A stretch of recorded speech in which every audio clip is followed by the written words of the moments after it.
nature of economies.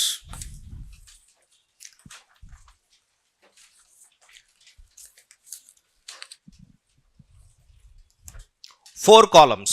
First one parameter, second one capitalist, third one socialist, fourth one mixed. Parameters, capitalist, socialist, mixed.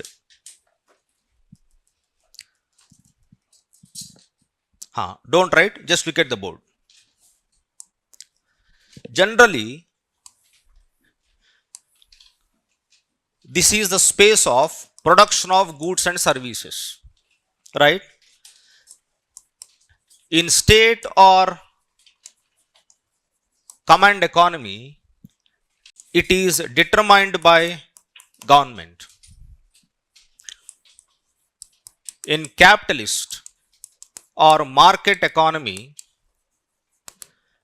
it is determined by market. Then what is mixed economy?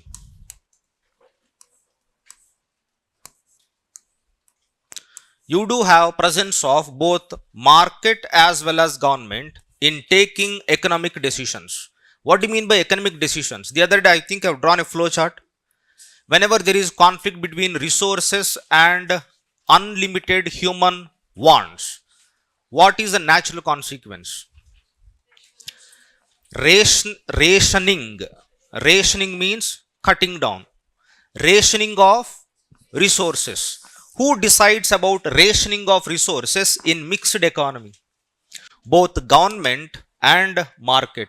In terms of state and command economy, government. In terms of capitalist or market economy, it is the market. When I say market, it is the private organization.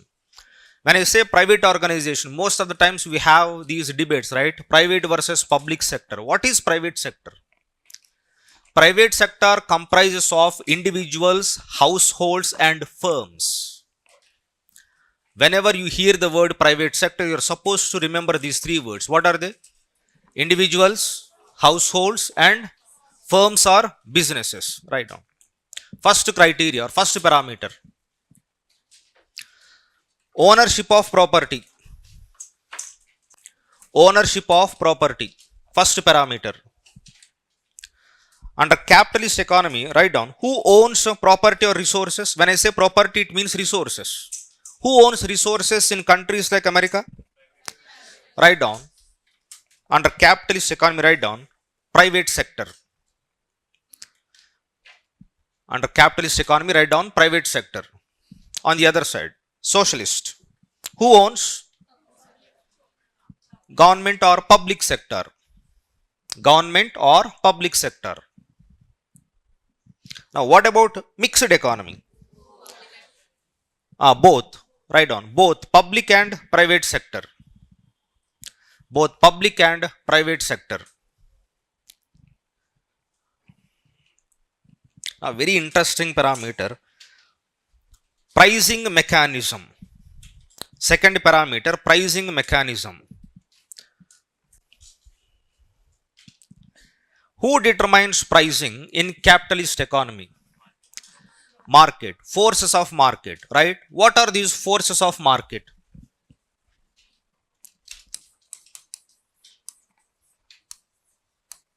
What are these forces of market? One is very good, demand. Second one is supply. Also, market equilibrium comes into picture. We also call it as market correction. We'll come to this. Right now, under capitalist economy, by market forces,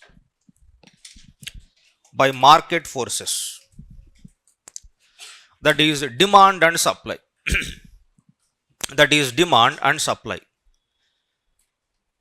Amma, అర్థం కాలేదా? Capitalist ఎకానమీలో రాయండి ఇది. By market forces, within the brackets, demand and supply. Come to socialist economy.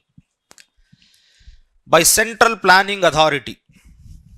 By central planning authority. What do you mean by central planning authority? Listen for a while. What is the importance of planning in economy? And who makes plans in any economy? Why planning in the beginning or now? What is the reason behind planning? Or if I have to rephrase my question, why planning is essential in any economy?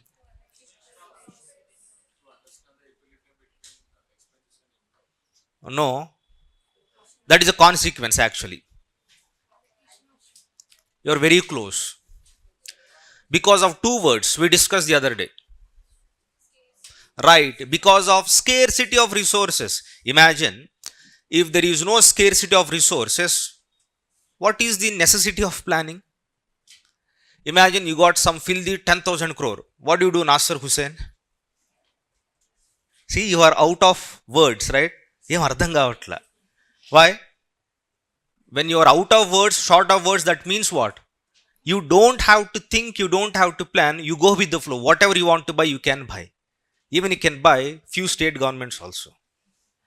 I should not use this word, but that's a fact, right? What if you got 1,000 rupees? And your friend asks you to go to Green Park or Marriott for a buffet, where each plate costs you around 2,500 after taxes. What do? You would say, let us not eat food in Marriott, let us eat food in the Sandhu Chavara Pani Puri Bandi. Why? Planning is purely based on scarcity of resources.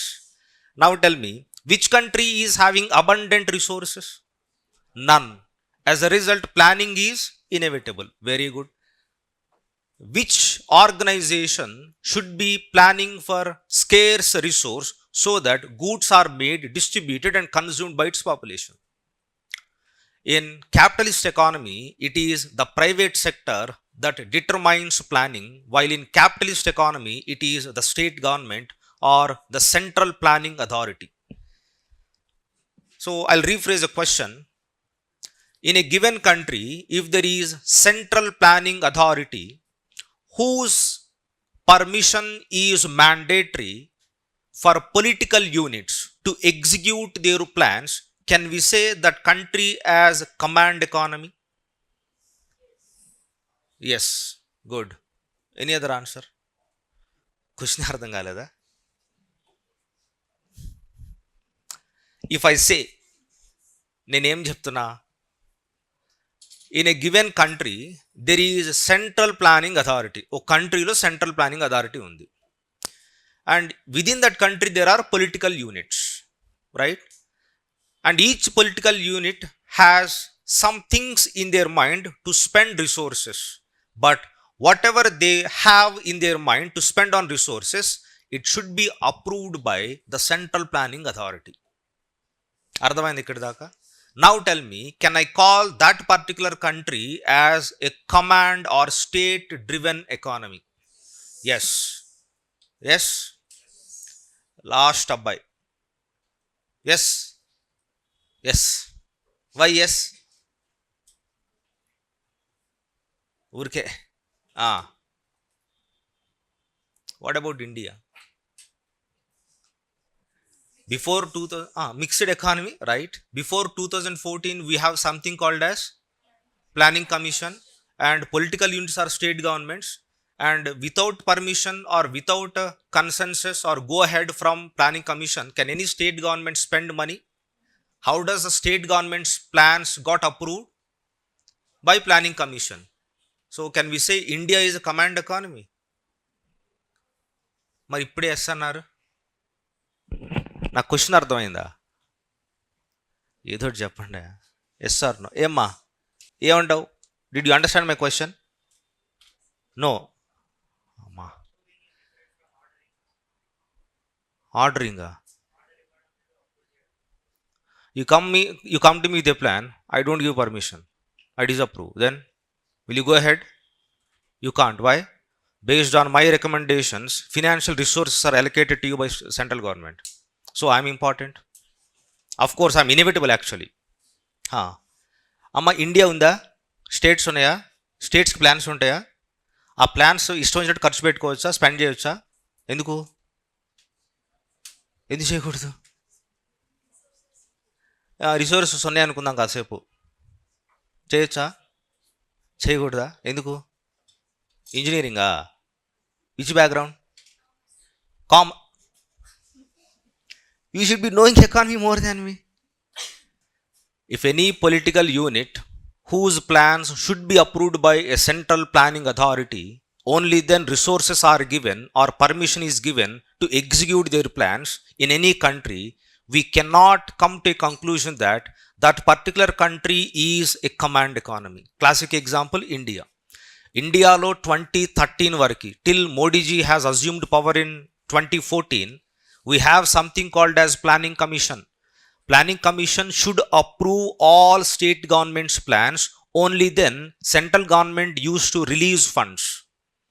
If not for funds, you need some kinds of permissions from various central governments for the things you are supposed to do in your state. Those permissions were denied. So can we say India is a command economy? No. That means command economy in pure theoretical sense is different the way it is functioned or practiced, right? If I have to give an example of command economy today, only two countries comes into my mind. Very good. One is North Korea. Who is the ruler of North Korea? Kim Jong-un. Somebody. Then China is a classic example of mixed economy, or if I have to say mixed market economy. What is this mixed market economy? Mixed economy is about balance between both state and capitalist economies. If I say mixed market economy, the tilt is more towards market than towards state control. Did you get the logic? It is not China. See, who said China? You know what is the surplus of China now? Trade surplus? 1 trillion. No country has so much of trade surplus. Is it possible? Mind-blowing numbers. That is why, I should not say this. America has so dependent on China today that even the basic goods used in America on a daily basis do come from China. Tissue papers kuda, washroom toilet papers kuda China nunchi import chestunaru. That means China, unlike many countries, it did not follow to begin with on high-end goods and services. Where did we start? What kind of industries? Large scale. That is where we got the entire plan wrong. Those countries which witnessed high growth rates in economy and who have catapulted from developing economy to developed economy, the growth story relies on what? వాళ్ళు ఏం చేశారో తెలుసా? Small and medium firms were in large number. In any economy where small and medium firms are in large number, that economy will achieve growth rates in short term. Why? Long gestation projects are nothing but your large scale industries. What happened to Vizag Steel now? You name one public sector undertaking which has functioned in a large scale now, which is making losses. I can give another example. One is Vizag Steel. What is the other one? BSNL. Aware of this BSNL? Initially, everybody in my generation, we had those BSNL mobile connections. Today, anybody in the class using BSNL? Only one, two. Only 2 people. Anyone? 3. 4. తప్పేం లేదమ్మా, మంచిదే అది. So we got 4 patriots in the class. Remaining are traitors. Jokes apart, why people are not using it? Let us discuss in the context of economy. Why people are not using it? Bound the network. Then why you are using it? You don't have alternative. ఒకటి 2 maintain చేస్తున్నావు. Oh God. The point is poor network service. That means when you have a large scale operations, somewhere down the line, the efficiency in providing services is getting compromised. Also, you are not able to withstand the huge competition from private players, right? Airtel, Jio, what else? that VI. Vodafone and Idea got merged, right? Today it is VI. That means in terms of command economy, not everything goes according to the theoretical principles. Write down. Price determination. What is the last sentence? One phrase.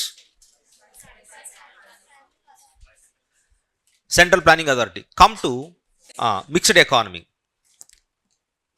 By central planning authority as well as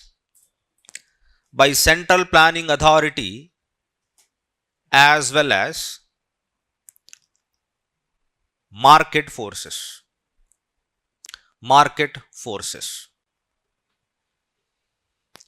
Now, I can give an example. Are you aware of some conditions in Indian economy which are very frequent, or if I have to use the word, they are cyclical in nature? What do you mean by cyclical? In a given period of time, they get repeated. Once in 2 years, once in 3 years. I can give you 3 interesting vegetables. Have you heard of the acronym TOP? T-O-P. Tomato, onion, potato. What is the price fluctuation of tomato? At times, you get to see the prices falling down to 10 rupees per kg, isn't it? At times, they touch 100. And what about onion? Same. There is a perception that, Telugu papers lo chala rhythmic ga rastaru. Kanneeru teppistunna ulli.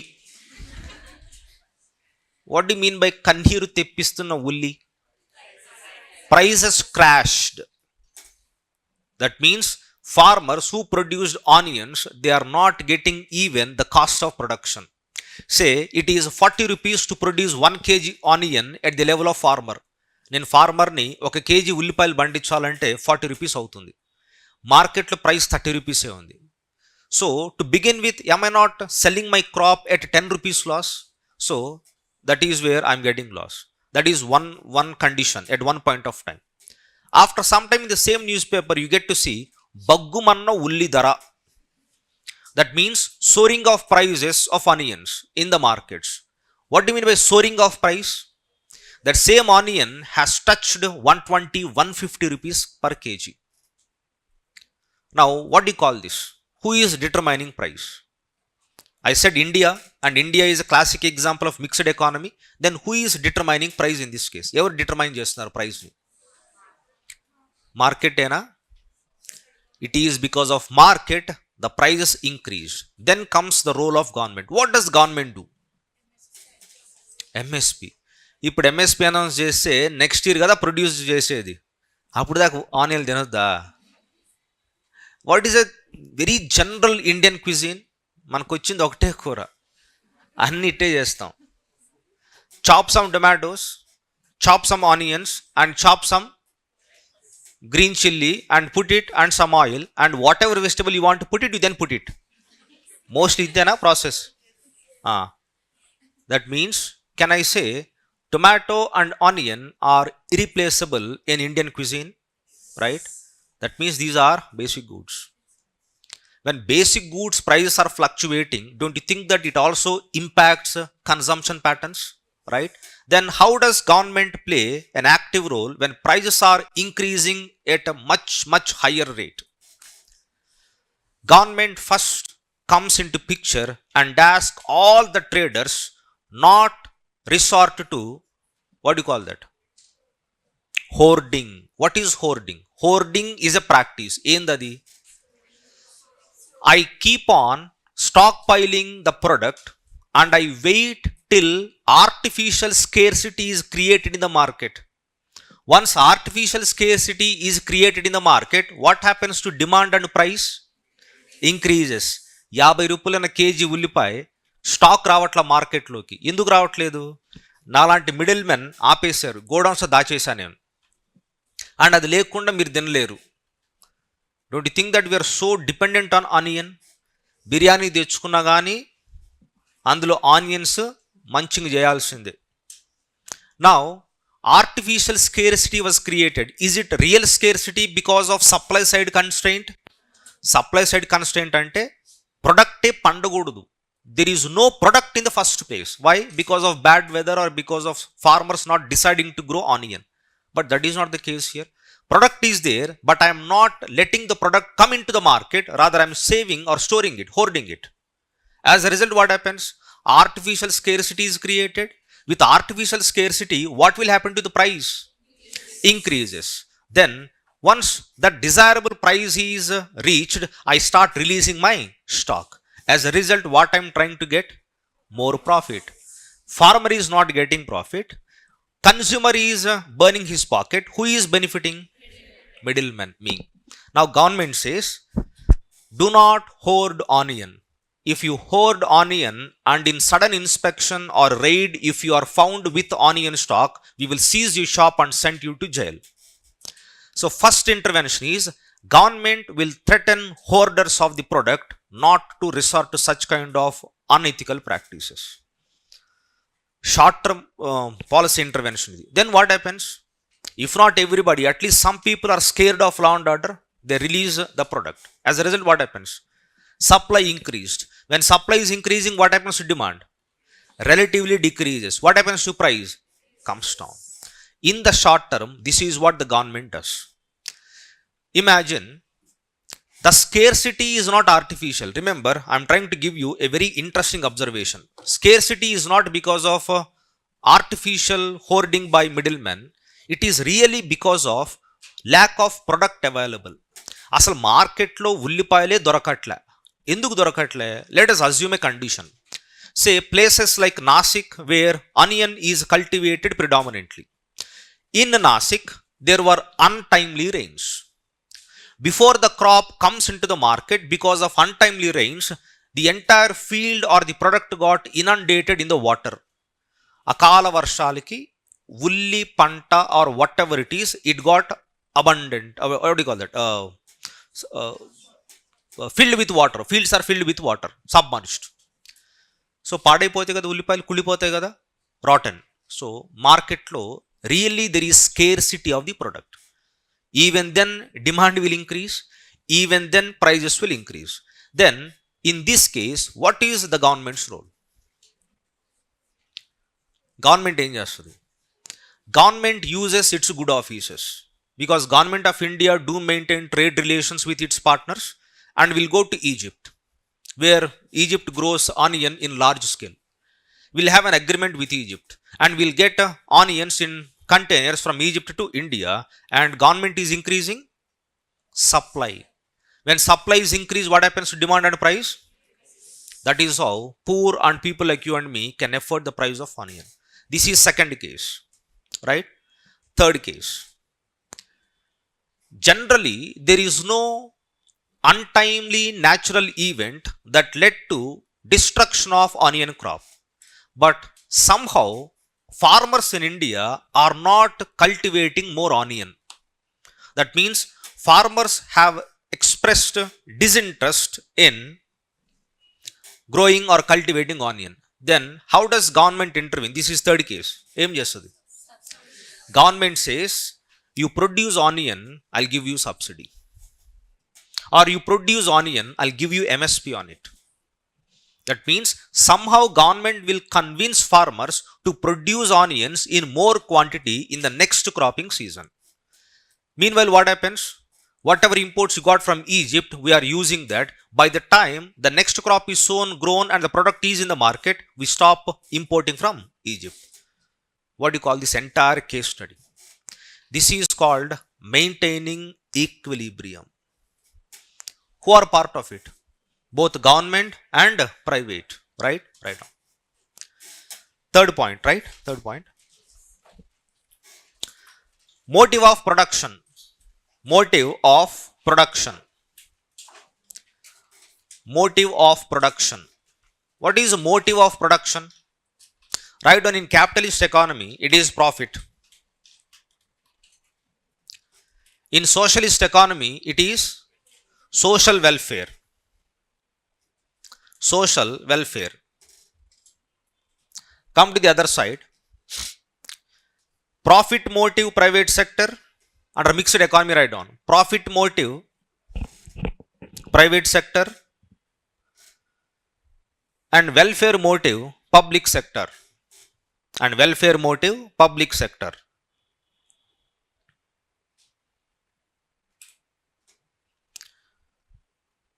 Fourth point. Role of government. Role of government. What is the role of government in capitalist economy? No role. Write down. No role.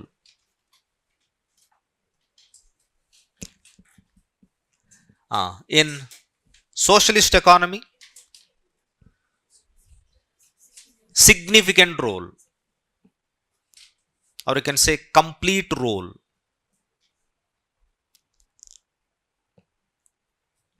Now this is interesting. What about mixed economy? Average. We are not supposed to write the average role. What happened is surprise today? All okay? Good. Go on.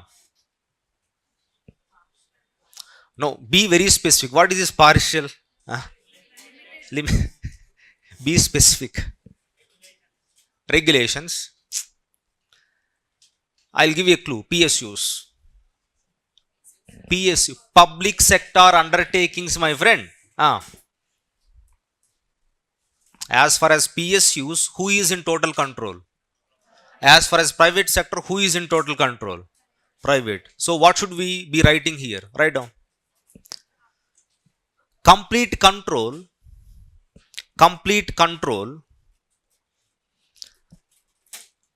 in public sector and limited role in private sector. Now I'll explain this. Limited role in private sector. Now listen to me, stop writing and pay attention. What do you mean by complete role in public sector? What do you call any organization as a public sector undertaking or public sector enterprise?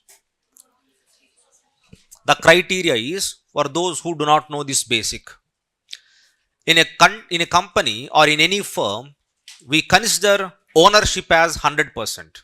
Okay? Let us assume she started a company. What's the name? LIKH.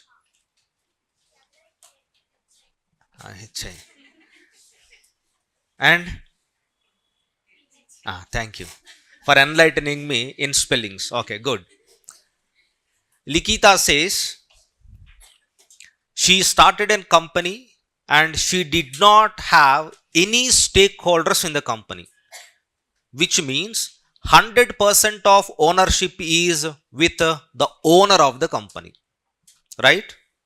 When 100% of ownership is with the owner of the company, taking decisions regarding scarcity of resources, what to produce, how to produce, what should be the pricing mechanism, where to sell it, at what time, is determined by owner.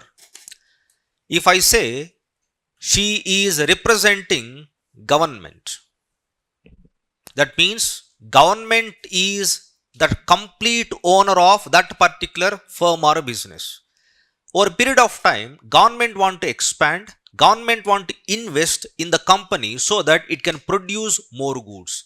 As a result, it needs some finances.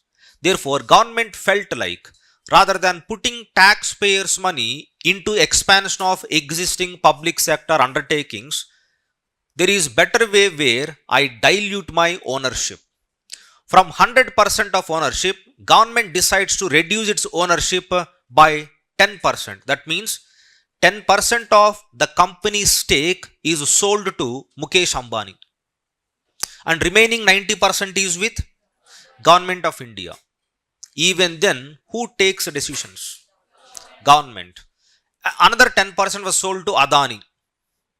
What happens to government stake? 80, 70, 60, up to 51%.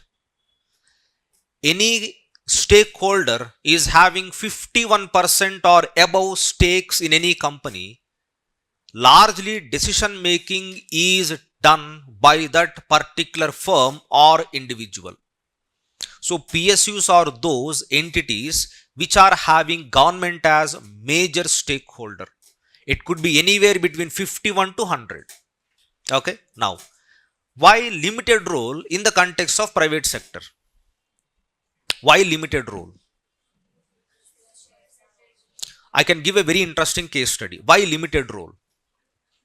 Let us take the onion example, right?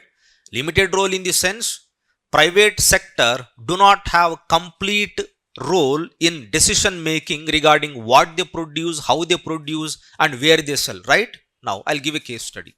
Same onion example. Country is having more demand. Somehow production is not available, but whoever is producing onions in India, they understood a phenomena. What is that? In India, there is demand.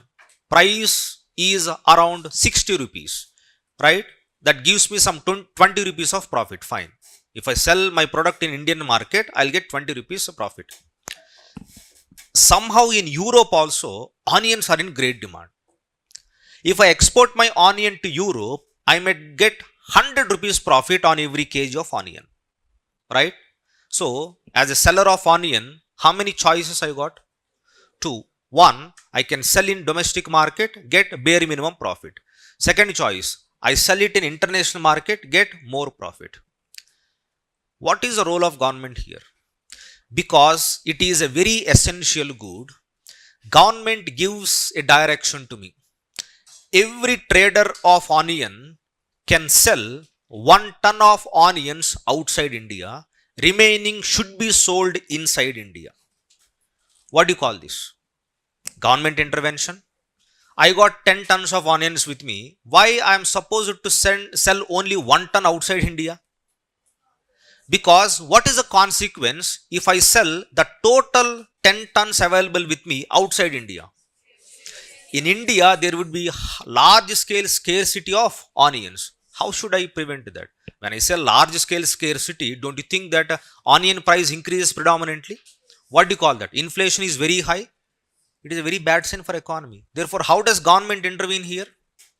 Government will give certain directions to private sector. Actually, private sector should have complete role in decision making, but government gives directions. Accordingly, it gives them certain targets. Second, they are not listening. They are selling it outside. Government increases tariffs. Though in international market, say for example, America is ready to buy 1 kg of onion from India at 100 rupees per kg, right? That means a little more than $1. Government says, if you want to export to America, pay customs duty here, and that is 100 rupees. What I am trying to do? I am deliberately making my product more costly to be purchased by foreigners in their country. As a result, what happens? Will they buy from India? No. Why? Rate ఎక్కువ ఉంది కాబట్టి India నుంచి import చేసుకుంటే rate ఎక్కువ ఉంది కాబట్టి. Therefore, what do? They don't import from India. Then what happens regarding availability of onions? Availability of onions within India increases. What happens to price? This is how limited role is played by government in the context of private sector. So, next point, fifth one, competition. Competition. Now tell me, is there any competition in capitalist market? What is competition in capitalist market? I can give this coaching industry as a very good case study.